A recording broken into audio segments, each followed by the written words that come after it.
A UN report says extreme weather has caused more than 43 million children to be uprooted from their homes in recent years. The report says that number could nearly triple over the next 3 decades. The rise in displacement is due to dangers linked to climate change, including floods, cyclones, and droughts. The report says children in Africa and small island nations are most at risk, and the UN has warned the world is acting too slowly to help.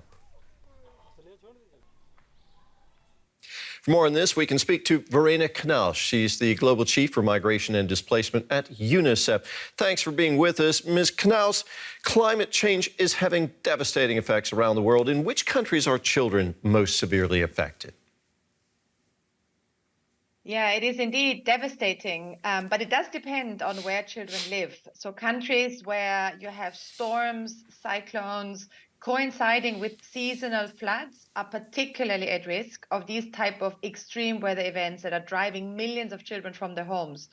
But then it is also really depending on how much countries have invested in preparedness, in disaster risk reduction measures, early warning systems.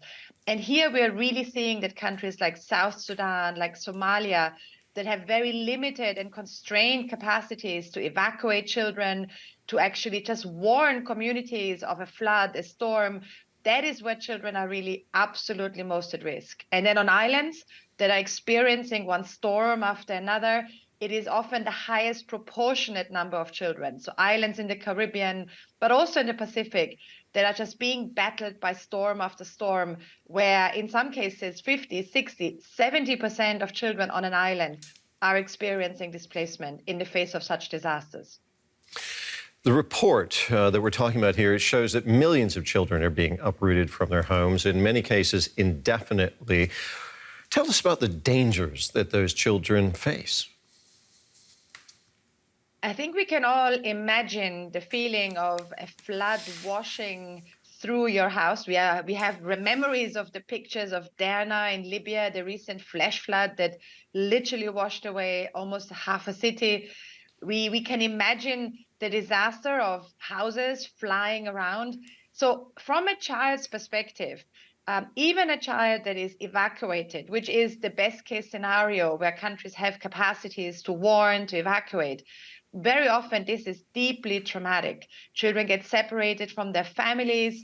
Children have extreme mental health scars as a result of those experiences.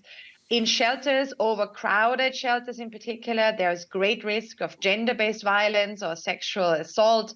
And then, of course, schools close. Sometimes schools become shelters themselves, but sometimes also in Indonesia and island states, schools are literally washed away or damaged and destroyed. So the education is disrupted for months on end, not to even speak about poverty, eroding livelihoods that have long and devastating impacts in terms of food outcomes, nutrition, health.